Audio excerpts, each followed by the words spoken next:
quick round of introductions. I'm going to let them say more about themselves, but Ronald is a co-founder of R2C2, and it's a newly formed regulatory strategy group with Nika and Michelle Lott from Lean RIQA. What's interesting about this collaboration to me is that, you know, these three experts are coming together from both sides of the pond to offer their particular strengths and insights into regulatory strategy, particularly for startups. So be sure to pay careful attention to what they say. And don't be afraid to reach out to any of them, because reaching out to any of them is reaching out to all of them. With that in mind, let's go ahead and get started. I'm going to introduce Michelle to talk about the US strategy. Okay. Thanks, Sean.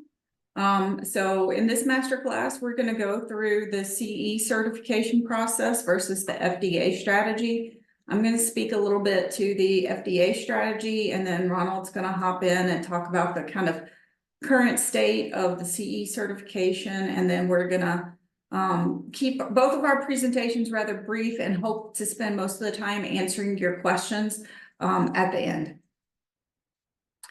So let's get started. Sean gave you an overview of me. I have been in medical devices for over 20 years. I did serve a 4-year term as an industry representative on a FDA Good Manufacturing Practices Advisory Committee. Then I make a joke that I'm a master grief counselor, because you're here, you probably already know the pain on both sides of the pond with the FDA and the MDR on the other side of the pond. This is my C-suite. They are currently asleep, but they might not stay that way, so I apologize for any extraneous noise. So let's get started. We're not seeing the slides. You can't? No. Yes, I can. Oh, you can? Yeah. Weird. Okay. Okay, sorry. Okay, I see some thumbs up that we're good to go. Great. Okay. Right. So one of the first unique things about the US compared to the methodology that the MDR classifies, and the MDR uses like a rule-based approach, the FDA uses a risk-based approach that involves a level of different types of submissions based off of the risk structure of the product. So for super low risk devices, the pathway to market in the US might be a walk in the park, in that it could be at 510K exempt. It could also be GMP exempt. Then the next kind of risk class for like low and moderate risks is more like running a marathon. This is for class 2 products, and this is a 510K submission that's based off of a predicate or a substantial equivalence argument. If you have kind of maybe a medium risk product, but there doesn't exist a regulation or a product code, that's a little bit more like running a marathon. The FDA calls that de novo or of new. So for new and novel things that you don't anticipate being life-sustaining, life-supporting, you go through this de novo process, and then you are most likely classified into this lower risk class 2 510K product. Whereas those life-supporting and life-sustaining products, it's more like running an Ironman in terms of these are going to be pre-market approval.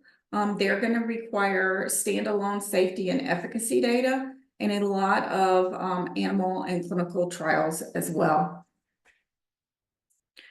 So this is another unique thing about the US market, is the combination of different controls and exemptions available for each class of device.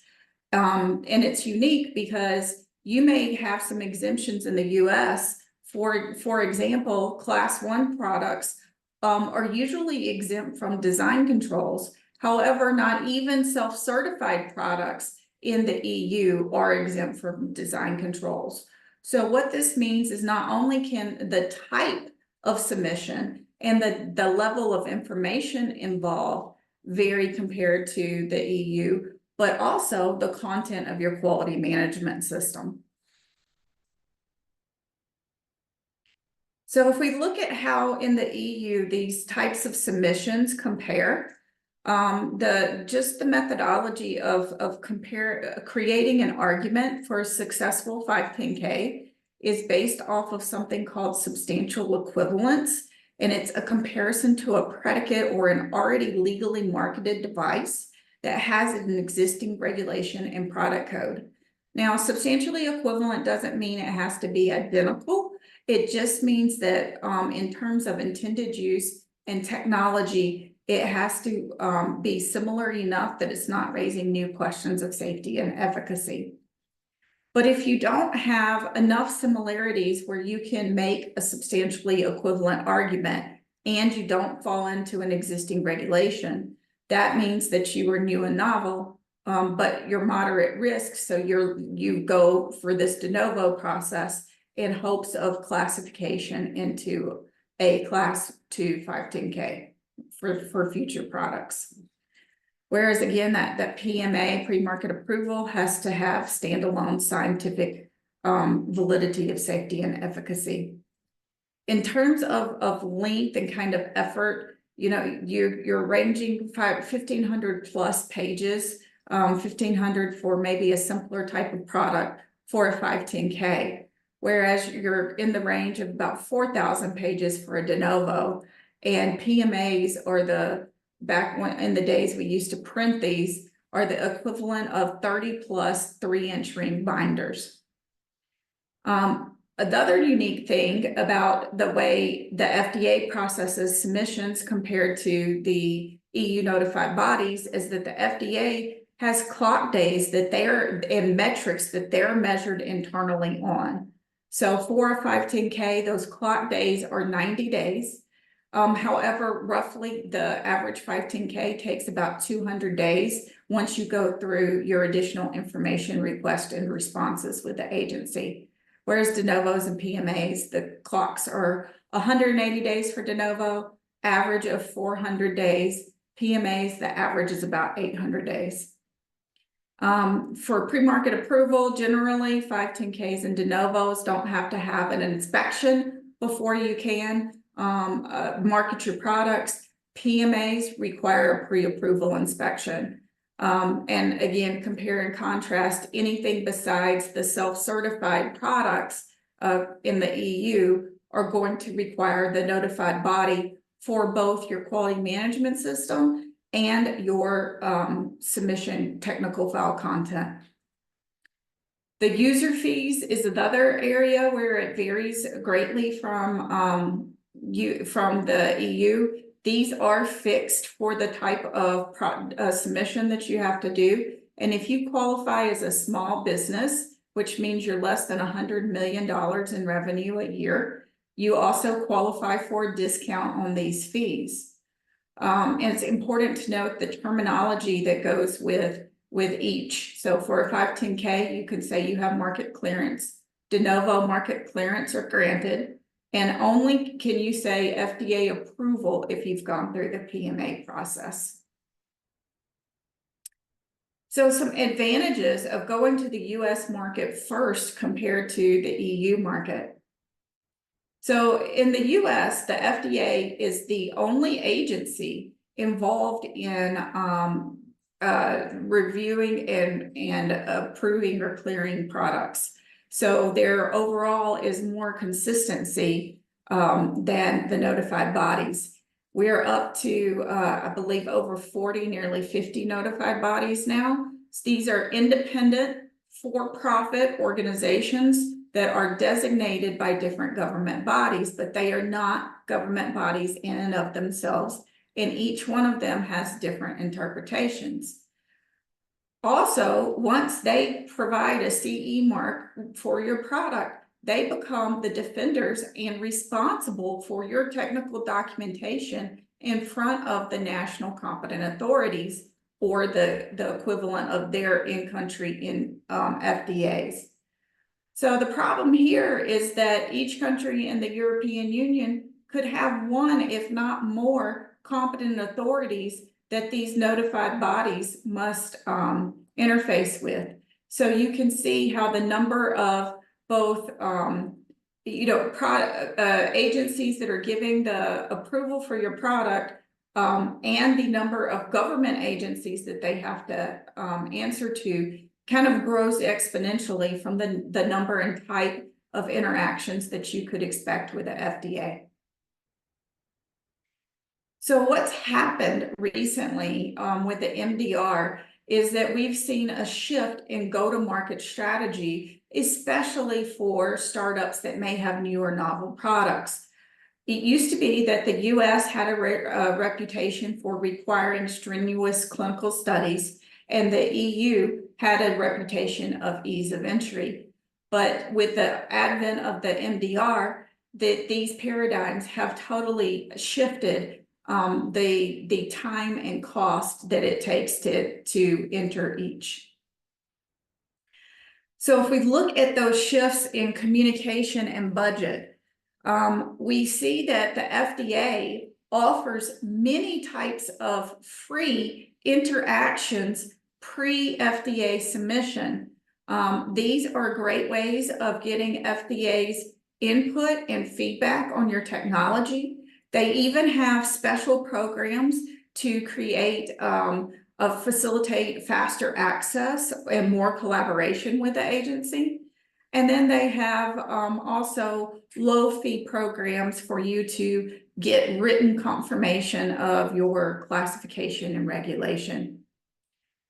During the review with the FDA submission, depending on your types, the fees here are fixed, and you are not going to come up at the end of a submission review with an unexpected cost in terms of the actual agency fee.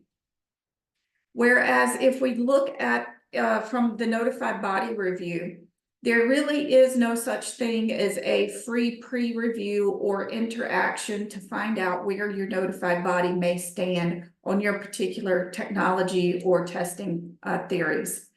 Just the application form and the process of getting a quote itself is extremely tedious, as that the notified bodies are still running at very limited capacity.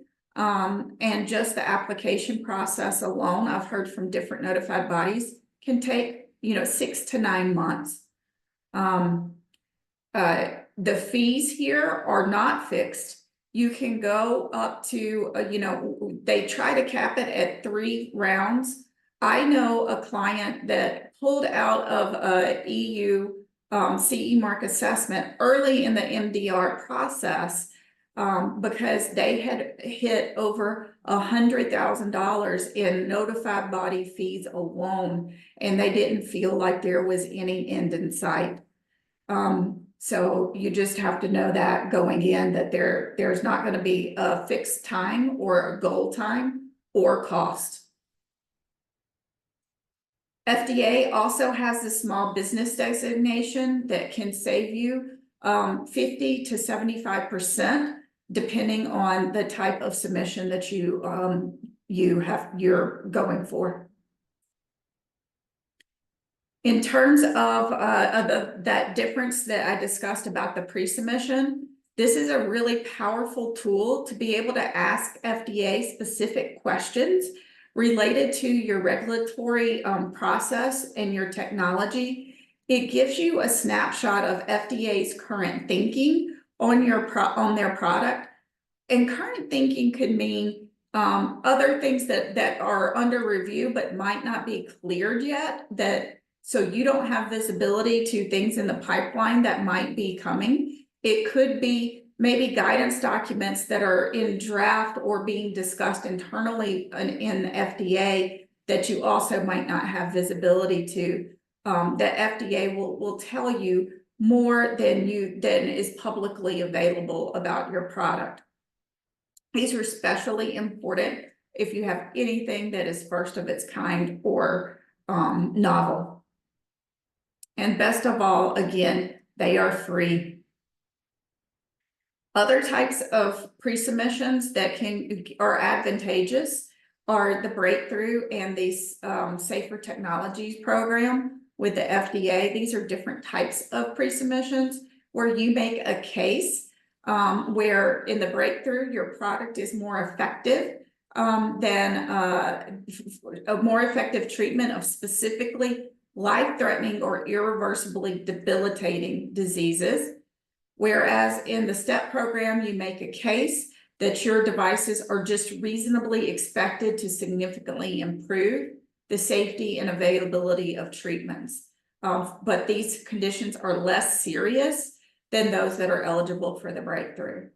But both provide you with an expedited access pathway, a more informal way to engage with the agency in terms of different types of discussions. And the goal is that the FDA becomes your collaborator and partner in bringing these important technologies to market. Another advantage, now this one's a double-edged sword. On one hand, it's an advantage because it takes a lot of the guesswork out of assembling as a submission for the agency. It has a ton of help text that help you identify the types of information that FDA is expecting. It links you to other FDA guidance documents. It has a completeness verification. So it takes a lot of the guesswork out of not only the preparation process, but things that you're going to be asked during the review process. It also interfaces directly with the internal templates that the FDA uses to evaluate the submission. So what are your secrets to success for the US aid market? Well, first off, monitor those FDA guidance documents and updates and press releases it publishes so that you know ahead of time what their current thinking could be. Become compliant with the quality management system regulations, the QMSR. As soon as possible. The clock is ticking. We have about a year and a half left before you need to transition your quality management system. Ensure that you've selected the right regulatory pathway via the pre-submission confirmation via the pre-submission process with the FDA. And then make sure that you're using those pre-submissions to understand the FDA's position and to leverage the breakthrough and the STEP as much as possible to benefit from that expedited pathway. So there are a lot of resources to help you navigate all of this on my website, and then let me know how I can be helpful. Thank you, Michelle. I just posted a link to everybody to a pre-sub cheat sheet, which gives the estimated time lengths for each one of those different pathways. So make sure you check that out. And I'll also put up the QMSR cheat sheet as well, because I think that those are both useful. There were a number of questions about how long these pathways take. Can you give us an estimation, like how much the submission for a high-class device might cost for the FDA certification, that kind of thing. So we'll get to those in the questions and answer section, but I encourage everybody to use the Q&A. It's easier to keep track of the questions there, but you know, if you've already submitted a question the other way, that's fine. I'm going to go ahead and turn it over to Ronald at this point for his presentation on C certification in the EU. Yes, Sean, thank you. And thank you, Michelle. That was a very good presentation. I'm going to share my slides now. And they should be there now.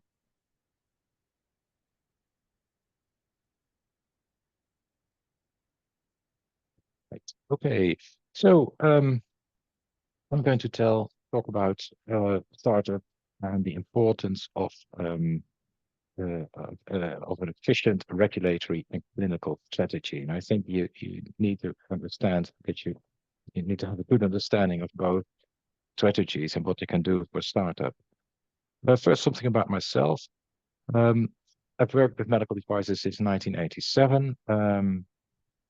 And I've been in many different jobs.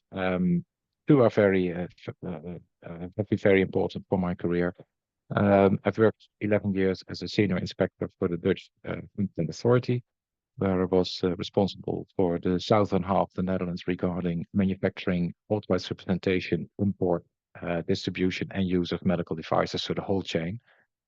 And after 11 years, I want to do something else, and I started to working for Emergo, later Emergo by UL, which is a global consulting organization. You may have heard about them, and there I have done lots of about 200 projects for companies all over the world with all sorts of interesting products and challenges.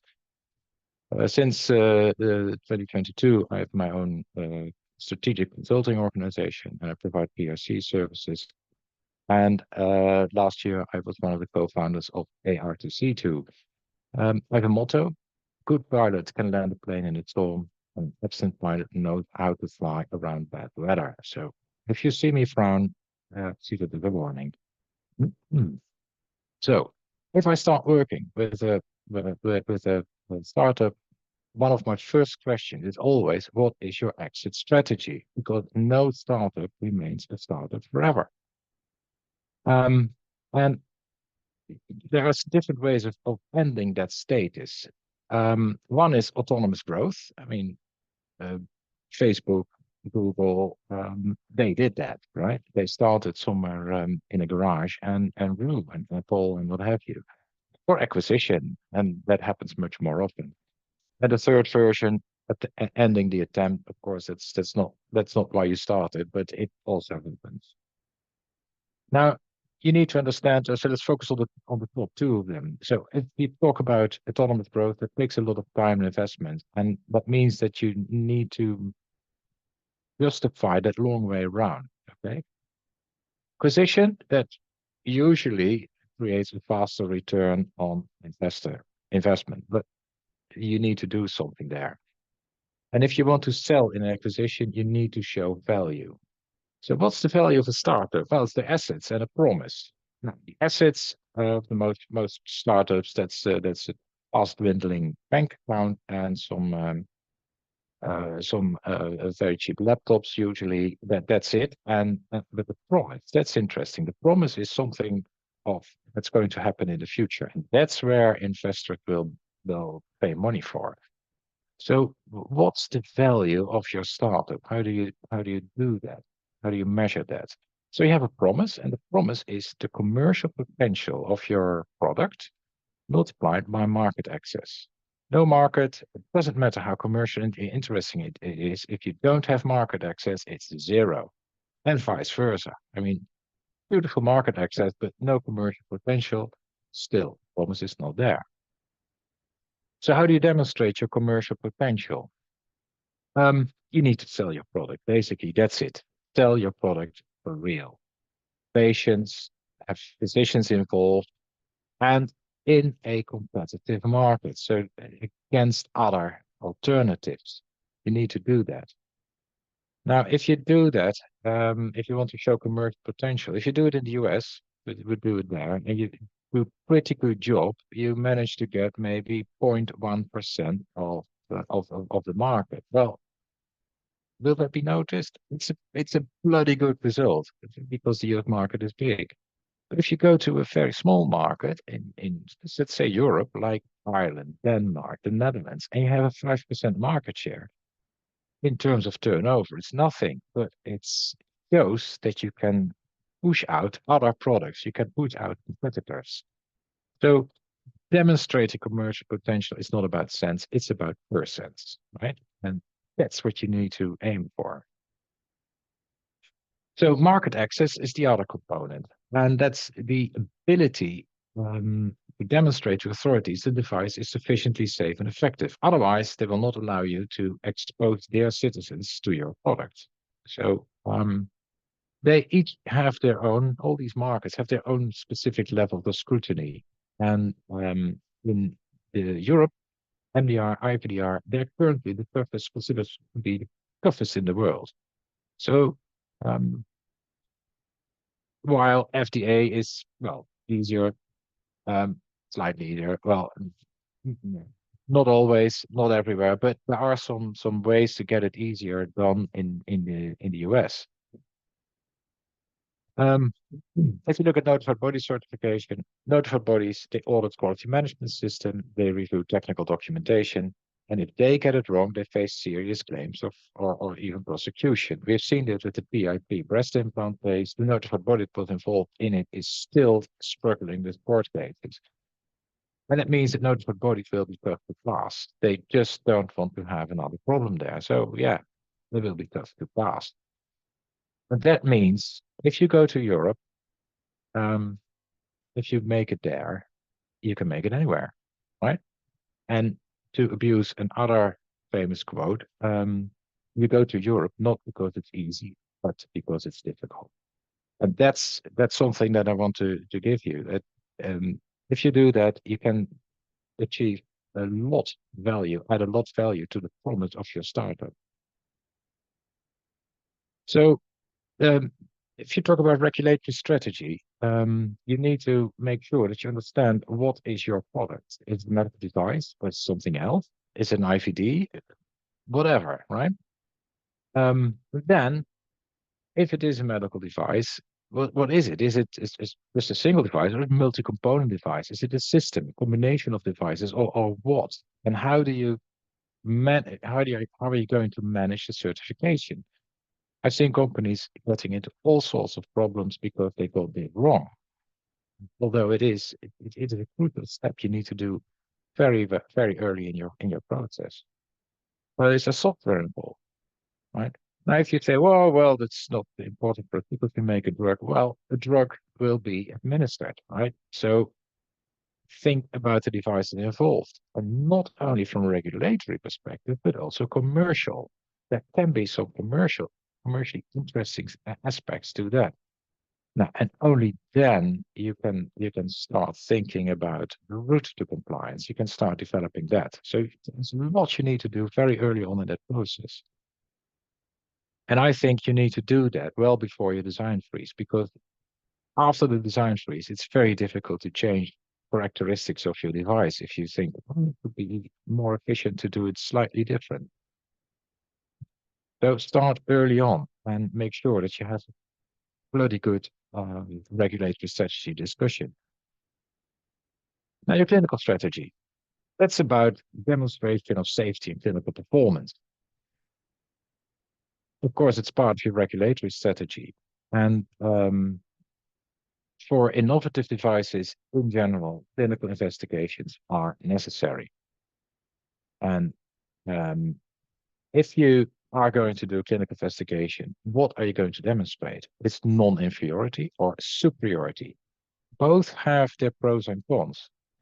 Non-inferiority is usually easier, faster, and it allows the product to stay what I call under the radar. You're not exposing, you're not showing all the benefits of your device. It's just you're just one of the other products.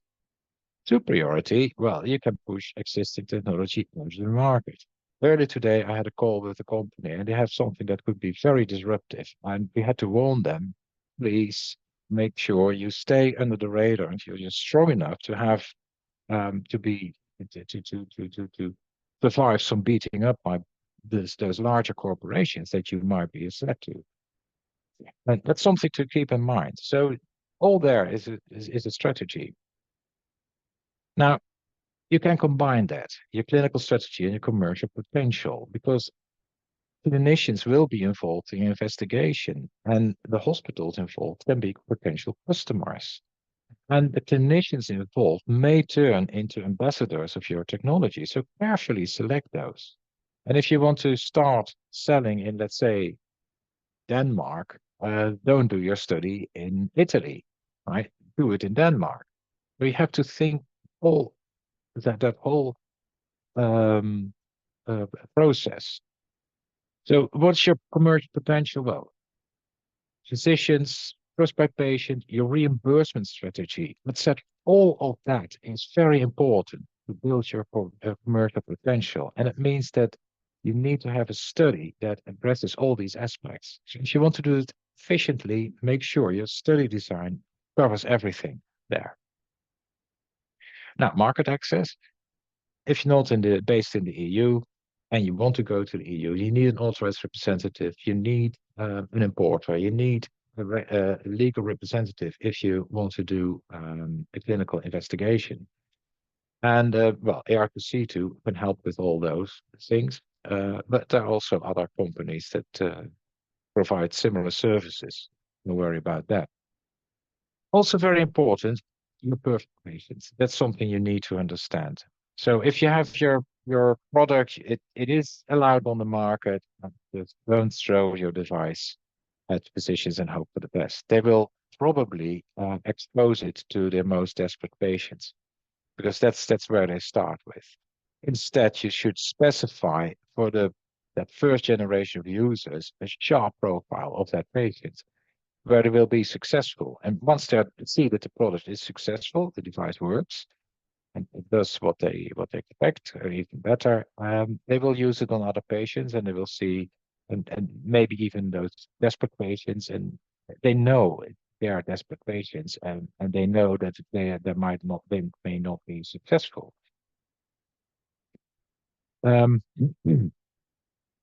So your perfect patient, that's also something you can address in the study, and you can test and refine the definition there.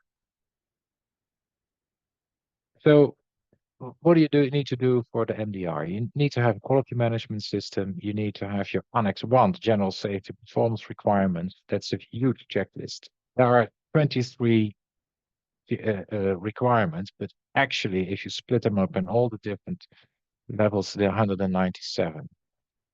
Annexes 2 and 3, they provide guidance on how to build up the technical documentation. There's your structure for that. And then you must do all kinds of other things, like your risk management, clinical evaluation, biocompatibility evaluation, usability, and what have you. PMS, BMCF, you need all that. Of course, you can do it yourself. You can outsource everything or go hybrid. And what I mean with that is that you do most of the work, but you have some experts guiding you. And that's something I would recommend, because then you can learn the most of it. And it's a very efficient way of quickly doing this. So in summary, as a startup, you must have an exit strategy. You must know who you want to sell to. You must understand what they want to see as proof of concept, and who you want to sell to, who you want to sell your company to, right? You must understand what they want to see as proof of concept. Define how you want to do your initial certification. Understand how you become certified. Have a clinical strategy that supports those objectives. Convince your investors that this will all be worth waiting and paying for. And well, if that involves the EU, we can help with that. So having said that, thank you very much. And I'm looking forward to your questions. So the questions are rolling in, and I'm going to go ahead and turn it over to Nika, who is going to give a short presentation before rolling into the panel discussion. So please continue to submit your questions with the Q&A function. Panelists, I've sent you a summary of the questions that were in the Q&A because I can't access the I mean in the chat. So there are five or six questions there, as well as questions in the QA. So with that, Nika, thank you. Thank you, Sean. Can you see my slides? Does it look? Can you see it? Looks okay. Okay. Yes. So thank you for the opportunity to speak to you this afternoon, morning, depends where you located. It was, by the way, not easy to find a time slot that suits us and our partners across the ocean, but that's all about partnership. So I want to think about. I have rather interesting question. Do we really have to choose? So we were presented with the FDA advantages. We talked about CE certification, but I want to talk to you a few minutes about choices we have to make. So first of all, a few words about myself. I'm a biomedical engineer. I'm for about more than 2 years, I'm in the regulatory and quality management field in the different roles. But my main, this is all for fun. My main job starts afternoon with a lot of kids, cats, and dogs. So yeah, I wanted to mention this globalization trend that kind of really we are feeling for last years, and it comes into the, first of all, the both regulation system have the fundamental goal, the same goal, to ensure that the devices that reach the market, they are safe and efficient. And why don't they work together, one might wonder? Why don't we have a global system? I guess we will. I guess in 5 years from now, we will have a global system. Hopefully everything will be digitalized and everything will work just in a click of the button. But for now, we still struggle. We know how much struggle it is for quality regulatory professionals, as probably many of our listeners now. This whole globalization started more than 10 years ago, I guess, with MDSAP medical device single audit program that just brought together requirements from different countries. That was the first participants was United States, Canada, Brazil, Australia, and Japan. Basically, you just go for one audit procedure for your quality management system, and it will be accepted by all those countries. Right now, more countries are willing to participate. More countries are participating more countries are participating as observers at this moment. And yeah, this is very promising procedure, to my opinion. Then we all know about QMSR FDA rule that will be effective, as Michelle mentioned, in February 26. That is very closely aligned. It is based basically on ISO 1345 2016. So the quality management requirements are already overlapping on both sides of the ocean. So these are already good news. More news to globalization. I think what one can also mention, or one should keep in the mind, that the European legislation, so meaning if you are compliant, if your product is compliant with European MDR or IVDR, the regulations in Europe, you have an easy access to other markets, a lot of Asian markets, but also Canada, South Africa, Brazil, they will simplify the registration procedure. And this also the very well represented proof of the usefulness of the European certification. So it's not only also open your ways to other markets as well. But I have even better news for you. You don't really have to decide, because as this sense of this masterclass is to bring both the companies on the same table, and we're truly happy to close this partnership, this cooperation between our two companies. And that means that doesn't matter who you address, we will help you to find the right way. And every company has its own way, and depending on devices, depending on legislation, depending on your goals, depending on your investors and so on, then maybe one or the other way would be right for you. And the good news, you can come to either of us, and we will guide you and support you for the whole way. So if you need a FDA, we will gently hand you over to the trustful hands of Michelle, and the other way around. If you need support in the European area, with authorized representative, with clinical strategy, regulatory strategy, getting in touch with notified body, choosing the right notified body. It's just very true that some notified body have waiting lines, but not all of them. There are some notified body that have very short waiting times, and they're eager to work with smaller companies, with startups. So we can help you to get in touch with those. And yeah, so we can help you to get your innovation into the market. I have one more slide about our company. We're really new on the market, and we get a lot of questions about our name.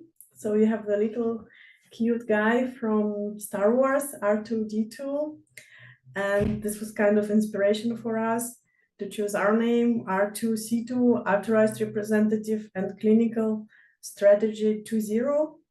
We do claim to create a new strategy and new thinking about these important tasks, because we address this task as a whole. We not only give you a stamp to be your trust representative. Okay, we check that you have documentation, you have certificate of conformance. Okay, we'll approve you in UDAMED and you're a client. No, we try our best to provide the whole service, to support you also with market access, to help you to develop optimal regulatory and clinical strategy that will help your company to get in the market. So it's a bit unorthodox, I'm aware. So we're still finding our way in the market, and we'll be really glad to get in touch with you if you have some questions or need some also some short consulting. I just also want to take this opportunity to present our two other partners. So you can see myself and Ronald. We have also Leo and Zev. They are carry more responsibility for business development and market access. And together, I think we are very unique team. And yeah, we'll be happy to answer your questions. And we're happy you can also approach us offline. And yeah. Thank you for the opportunity to speak to you today. And I guess these are our contact details. And I think we are ready for next step, Sean. Thank you. So let's go ahead and move to the QA. Just to get things started, I wanted to ask a provocatory question to Ronald about predicates and equivalence, in the discussion that we were having offline about that. If he could speak to that while we're finishing the third poll question. I apologize, I forgot to launch the poll questions. So we're going to share results for them. There are 3 poll questions. There's one more coming. It was about half and half for the US versus the EU. And you'd see the stages of Ronald. Are you with us? Yes. Yeah, I can. Well, equivalence. That's about a product, a device which is similar in clinical intended purpose, risk class, and essential design and manufacturing characteristics. And that means it must be the same thing. And it's a very narrow definition. So you cannot use equivalence like you have 2 implants, and they're used in different parts of the body, but they are, for the rest, are quite similar. No, they're not. They don't have the same intended purpose, so they cannot be compared. Predicate.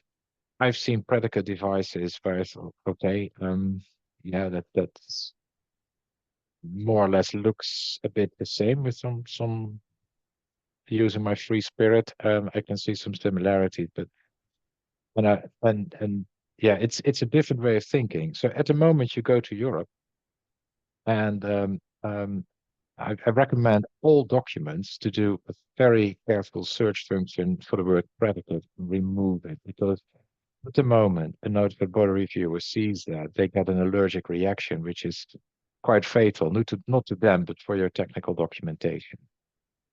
I saw a question pass that may have something feel to that. If you have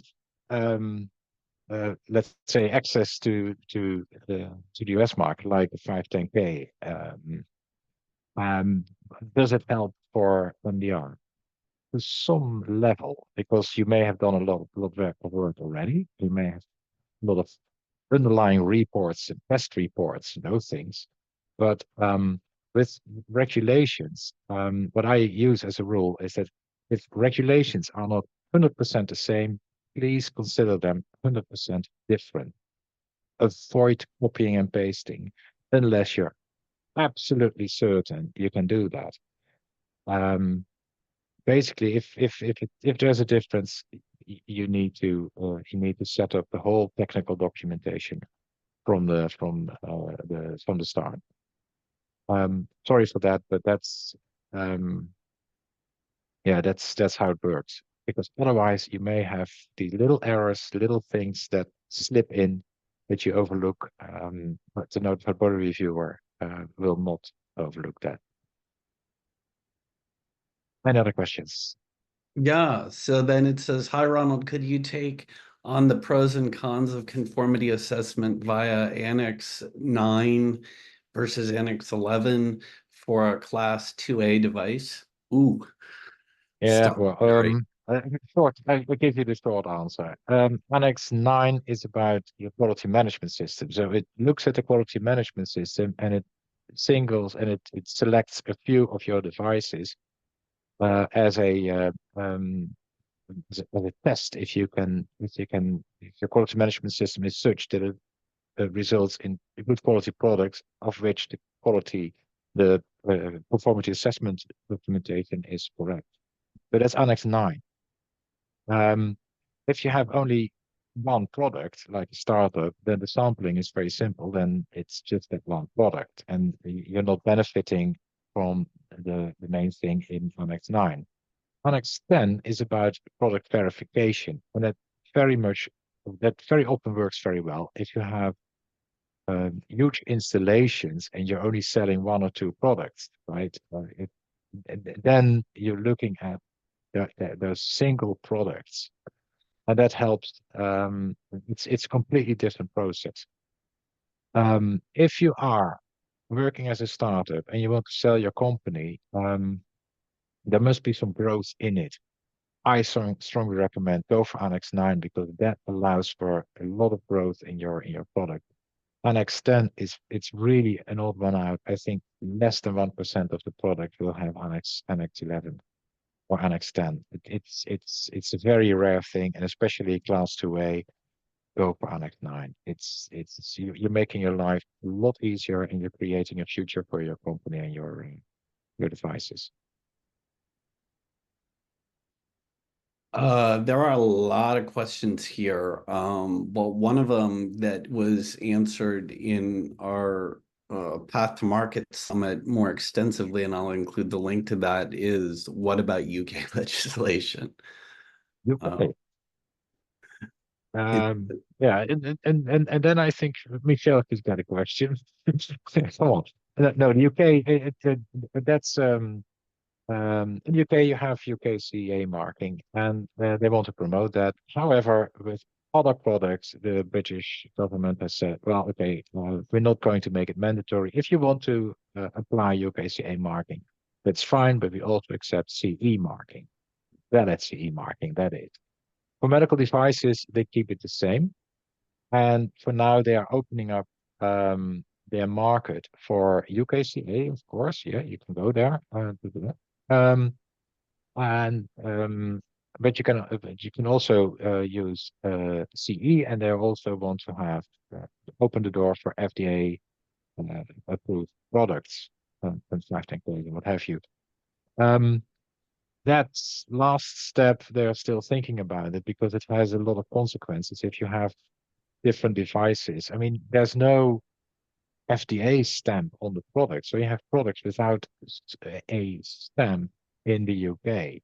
So what does it mean? They can come from anywhere. They may even be CE mark devices without CE on it. So they have a little problem there if they want to accept US products. But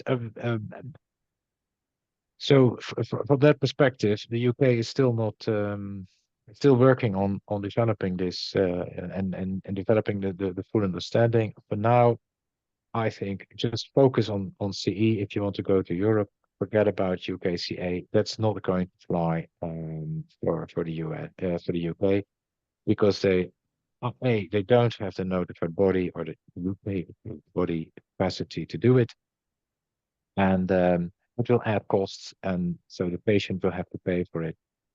And for now, nobody is preparing for it, and we have seen what happens in the EU, where companies and notified bodies try to prepare as good as possible, and they still have this huge gap in capacity that is causing a lot of problems in implementing MDR, IVDR. So I don't see this happen in the UK. However ambitious they are, but no, reality is putting them. And with the current government, I think there's a slightly more realistic people there, less unicorns and more realism. So let's hope for that. Two questions from the same user for Michelle. One is going to be fairly easy to answer. We plan to submit our US FDA application by March 2024. I'm not sure if they mean 2025 or 2024. Do we need to consider QMSR? Well, in the US, this is another distinction between the US and Europe. When you put your product application in, there is no expectation that you have a full quality management system until you go into commercialization. And very technically, if you go in 2025 and you get cleared in 2025 and you commercialize in 2025, you need to be compliant very technically with the QSR. But then right on the heels of that, you're going to have to be compliant with the QMSR in February of 2026.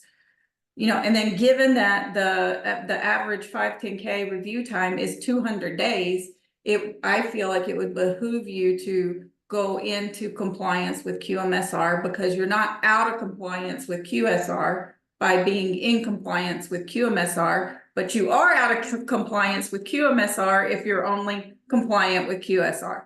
So it will take you less time and less rework in your quality management system to just move towards the QMSR.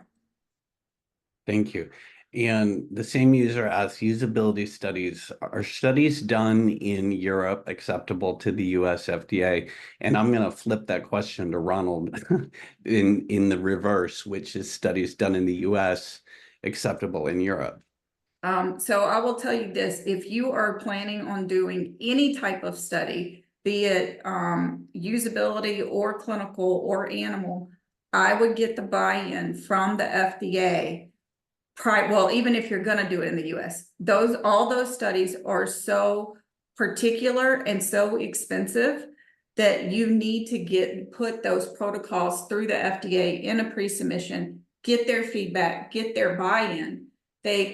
For some studies, they will let you use a certain portion of them, OUS, but they will require a validation from a US population. And this could be because there could be socioeconomic differences, ethnicity differences, language differences. That's the big one. Usability is a good bit to do with instructions for use.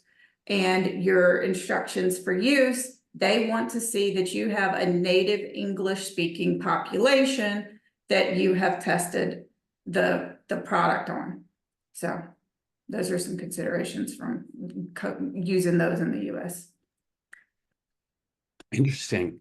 Question for Nika. Does Ronald have a vice versa? Oh, right. Yeah, Ronald, tell us about Europe accepting clinical data from the US.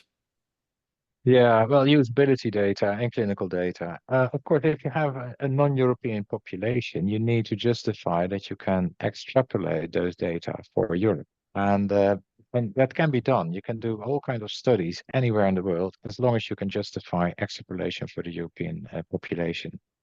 Having said that, you must meet certain standards. So for usability studies, you have the 62366 ISO 62366 standard for usability studies.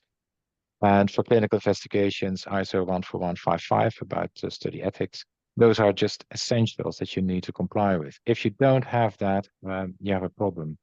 And so that's something to keep in mind. At the moment you start doing usability studies or clinical studies, you will probably get some experts involved.